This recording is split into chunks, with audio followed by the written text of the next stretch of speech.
Hi everyone, hope you're doing well from wherever you're watching this channel, depending on your time zone.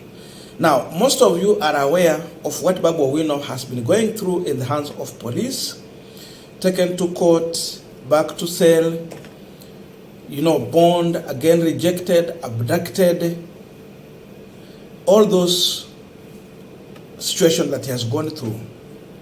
And yesterday, Babu Owino was free, back to his home, and he narrated a story on what he went through in the hands of police. Beside this, Babu Owino had a message for William Ruto and his government. Now, going by what he has gone through, the kind of treatment, it was clear this was a kind of intimidation so that to make Babu Owino to surrender. And surrender is in two ways. You either keep quiet completely or you move towards their side, what Jalango and the rest have done. But this seemingly is not going to happen with Babu Owino. His response to William Ruto is very clear, that he will not give up in the good work he has been doing to stand with the people, fight for the people, and always champion for their interest. Because with this government, we understand what they are pushing for is against the people's interest. So you either support them or keep silent. But Babu Owino is rejecting this. He's very clear he will continue fighting, and in fact for him, he will even do more than what he has been doing. Again, the issue of being blindfolded, thrown into a Subaru car, then you Shakahola him by denying him food and water, then access to lawyer and family. What Advocate Ndegwa had already told Kenyans is all what he has gone through. Thank you very much, fellow Kenyans. I'm Babu Owino, Member of Parliament in Bakasi's constituency. I want to take this opportunity to thank Kenyans for the great support that you gave me during this challenging moment. I was arrested on Tuesday, the 18th day of July, 2023 at Jomo Kenyatta International Airport around 9 p.m., handcuffed, blindfolded, and thrown in a boot of a Subaru car, driven in the middle of nowhere, put in a solitary confinement. For 3 days, I went without food. No, I wasn't given food, no access to my family, no access to my lawyers, to my legal representation. I did not take bath. I did not take water, and that was a very inhuman treatment accorded to me. If a member of parliament can be treated in a very harsh way, what is happening to normal Kenyans? I want to take this opportunity to condemn such acts. The only mistake I made was to fight for Kenyans. And as a leader, an elected member of parliament, I'm a voice of the voiceless. I'm a messenger. You can kill the messenger, but you will never kill the message. You can harass the messenger, but you will never destroy the message that is delivered. And if fighting for Kenyans is what will cost me my life, so be it. I'm an elected member of parliament whose role is to fight for Kenyans, is to fight for the downtrodden, is to fight for the people who are languishing in abject poverty, is to ensure that I deliver the best to them. And that is what I've been doing. Since I was a student leader, I was fighting for the interest of Kenyans, and I will continue fighting for the interest of Kenyans. I will never be gagged. And in fact, what you're doing to me and what you're doing to other leaders will just catalyze this reaction. We will do it even better. We will ensure that we will never be intimidated, we will never be cowed. Now, beside Babu Owino rejecting the government intimidation, he went further to slap William Ruto with a Bible verse, which is a real example in our lifetime. Because then we had the children of Israel who are suffering in the hands of King Rehoboam, when they cried that there is a lot of pain he has inflicted in them through the kind of ruling he was offering to the people. He threatened to increase it, that if my father was doing like this, then I will double it.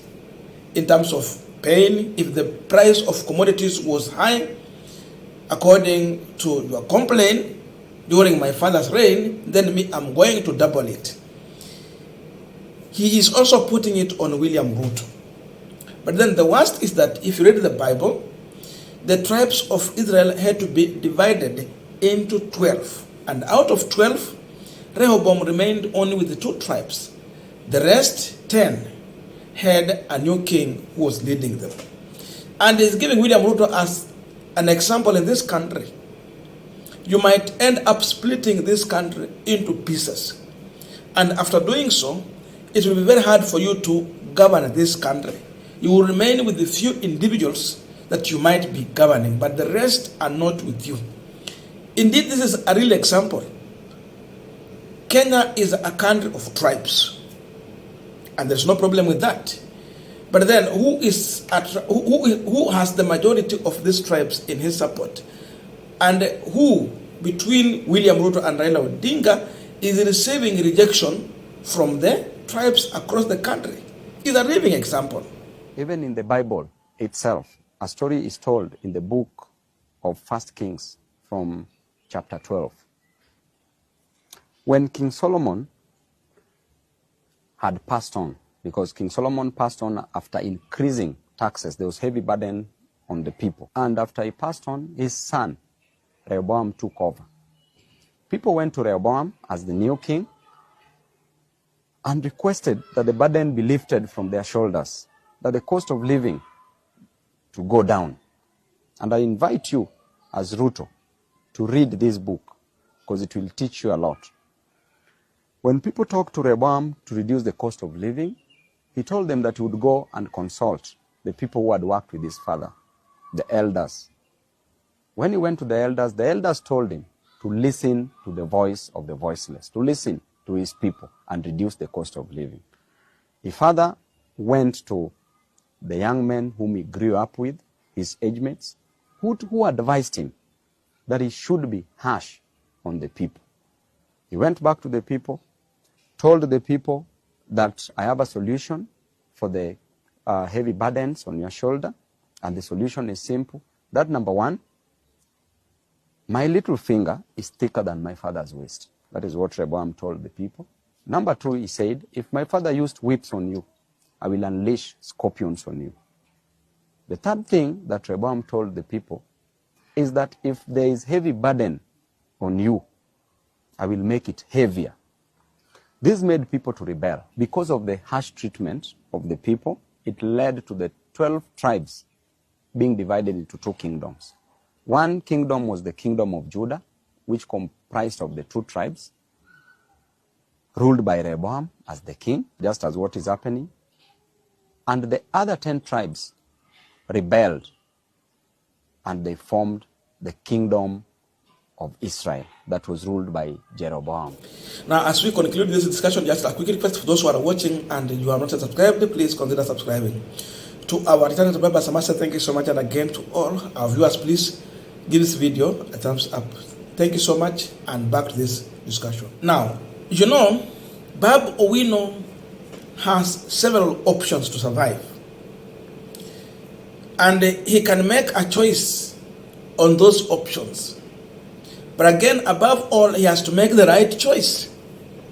For him, he has decided that the best option is to stay with the people in their suffering, rather than staying away from the people to go and enjoy life with the tormentors. He has said no, because he can just choose that I will support William Ruto, and in that way, the intimidation I'm seeing right now is going to be a story of the past. Instead, he will be enjoying anything, including even getting tenders from the government. Oh, that's true. People like those who have betrayed ODM and they have decided to go in Kenya Kwanza, they are getting tenders. They are enjoying life. Anything they need, they get it. But they have distanced themselves from the people. Even when they go back to the people, they are always being seen as betrayers. So that tag of betrayer, it is going to live with them. The ghost of betrayer is going to haunt them for the rest of their life. But someone like Babu Owino, he has made a decision that you voted for me, I rather die fighting for you. So that is his decision. He is not going to change. This alone is a mileage for Babu Owino politically. Because if you are choosing a shortcut, you live shortly. But you choose the long way, so you live for long. The rest have chose a shortcut, people like Jalam. But for him, he's saying that I rather suffer with my people. And with all kind of intimidation, harassment, arrest, bora tu msimuue, na hata mkiua, his spirit will continue to lead. That alone is making Babu Owino to be seen as a leader you can trust. Even during the hard times, he will stand with you. He cannot be intimidated. With this, it is very easy when you go back to the people to also give you another mandate to come and continue leading them. So today, Babu Owino has won, and Ruto is a loser. Because now those who support Babu Owino are going to continue supporting him. Those who do not even like him, they are going to have sympathy toward him. With all this, when he come and speak back to the people, they will listen to him. Akisema maandamano, itakuwa ni maandamano. Lakini angeamua kwenda kukaa na Ruto, everyone was going to run away from him. Even the support that was going to take to Ruto, it was going to be zero support. For example, what support is Jalango giving to William Ruto today? There's nothing. Because those who voted for him cannot stand with him from the position he has as of now, or where he's standing as of now. But with Babu Owino, even those who voted him are going to like him.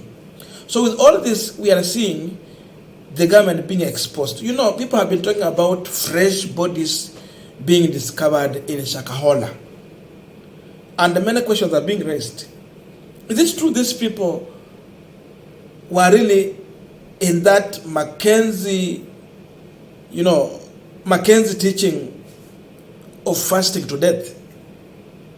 Or these are people who have been forced to starve to death after arrest? Because people are asking these questions.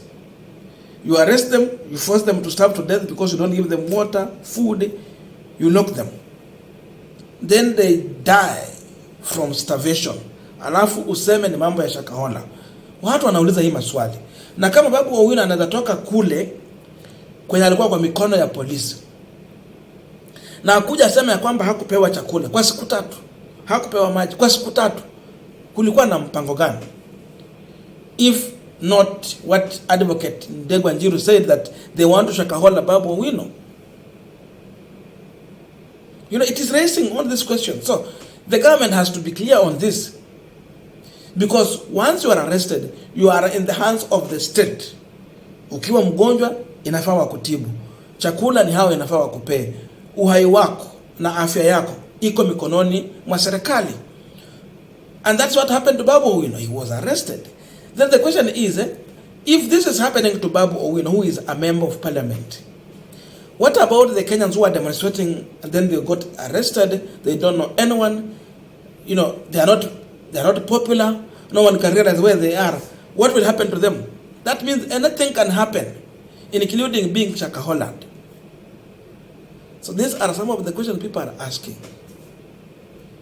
How is this government operating? Are they forcing people to Shakahola? Serious questions. And with all this, I'm seeing now people are bringing some photos. Unaleta picha zile zilikuwa za marehemu Moi, wanaweka hapo. Unaleta ya Ruto, wanaweka hapo. Unaleta pesa, wanaweka hapo. With all this, then even when I'm in government, I have to be extra cautious on what I'm doing to the people. Because then, what they're trying to display, it's also coming with a message in it. Are you ready for that? That is the big question on this punchline.